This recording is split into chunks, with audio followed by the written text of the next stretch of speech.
when we look at voting patterns, there's the obvious patterns, as regard to like, black people and how they vote Democrat at what a 90 over 90% clip is insane to me. But what Yeah. it's so Yeah. high. We have that. You have the education divide, which is like if you have a college degree, you're more likely to vote for Democrats. If you don't have a college degree, you're more likely to vote Republican. We have the geographical divide as well. Urbans, versus in out the country.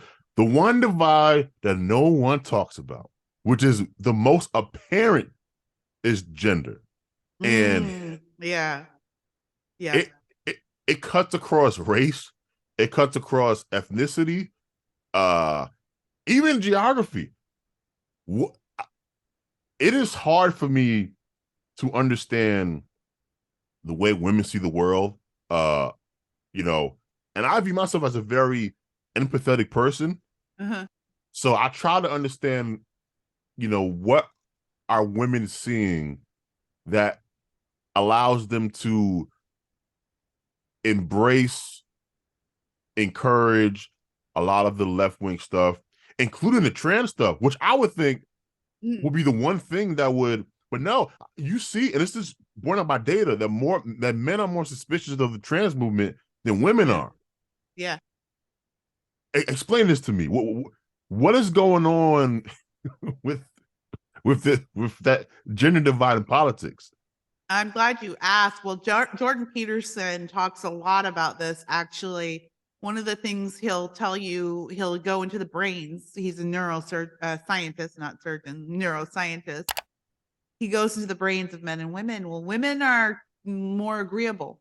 Traditionally, we are more agreeable. That's actually a very feminine trait to be agreeable. It's something that we need or have needed traditionally to survive in communal living, communal society. We don't go slay the lion, drag the bear home for food.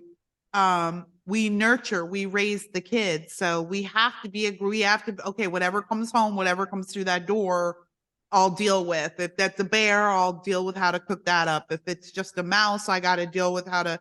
Women are more agreeable because we're not confrontational. We're not aggressive physically or mentally or emotionally. Of course, these are generalizations. Um, and so we're less likely to push back. This is why men have a much easier time. This is one of the reasons why there's a gender pay gap. I'm using air quotes. Mm. Men can go and ask for a raise. To them, that is a natural, a natural sort of evolution of working somewhere. You go, men are more aggressive about asking for their value. Women don't like to ask for raises. We don't like to negotiate. We don't like to do that stuff. And so women ask for raises at a much lower rate than men because we're more agreeable. So that's the thing that's going on with the trans thing. Is we're more agreeable. We don't want confrontation.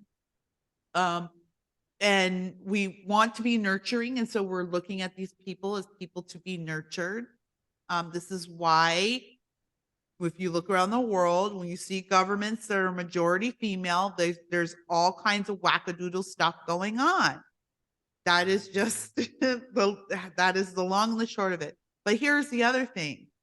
This is again why you need to educate. It's in the government's best interest to educate your citizens in the ways of production and value, being productive to society. Marriage was a big battle. Now I have gay friends and I recognize gay relationships and the government recognizes gay marriage, but the battle for gay marriage wasn't really about, well, do two people of the same sex have the right to call each other husband or wife? Really wasn't that at all. It was about defining a word that is actually very valuable to the structure of society, marriage, meaning one man, one woman in a family, not because the word marriage is homophobic, but because the concept of it is necessary to have this building block. Marriage builds family. Those kids go on to build a family, parents, kids, so on and so forth. Once you start breaking up the family, the concept of traditional marriage, the concept of fatherhood being necessary, who steps in to take care of mom and kids? Government. Mm-hmm.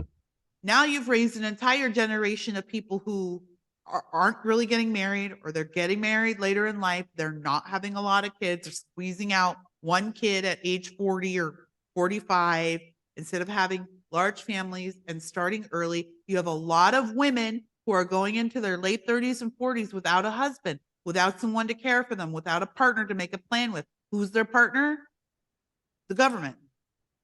That's how they're going to vote. They're going to vote for their partner.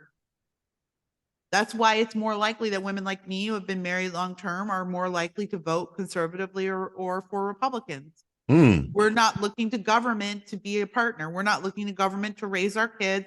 We don't want anything from government. But when you're a single woman and I want government to pay for my school. Yeah, I want government to cover my fertility treatments. Yeah, I want government to cover my birth control while I go out and do whatever I want. Yeah, of course, government should pay for my retirement, and government should pay for my health care. All the things that I expect my husband to do for me, right?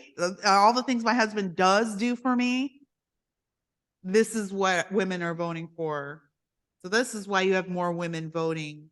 This is why you have that divide. And I know that it's a long leap for a lot of people to make, but that is why the battle for marriage was so important. There was this slippery slope that has nothing to do, I mean, it does have to do with the moralistic value of it, but there's a logical and practical application for it. There's a reason why the government has interest in traditional marriage. Mm-hmm. When you start purposefully creating single women, and then by extension, what single men, and you've purposefully divided this relationship that has created such stability throughout the entirety of human history, you're going to get chaos, and you're going to get women voting to be taken care of because they don't have their partners to take care of them.